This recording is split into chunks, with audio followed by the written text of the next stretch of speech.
上个视频说这个门异响，现在找到很好的方法解决了。我教大家一个最简单的方法，人人都可以做。看到这个纸没有？我已经连续用了3、4天啊，没有任何一点问题，特别好。来，我教大家啊，首先我们纸巾每个人都有吧？先扯2张纸巾，然后对折一下。我为什么教大家这样一个土方法？因为纸巾人人都有，加油啊都送纸巾这些。还有你少撸2次，纸巾不是腾出来吗？这2张纸巾呢，可以用1个星期左右。然后放这里捏一下，然后用力一关。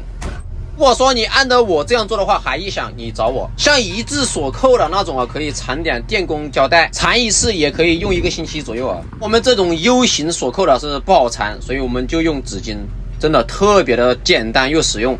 来给你们展示一下，你不管是车子斜着干活还是走路都不会有问题，不再异响。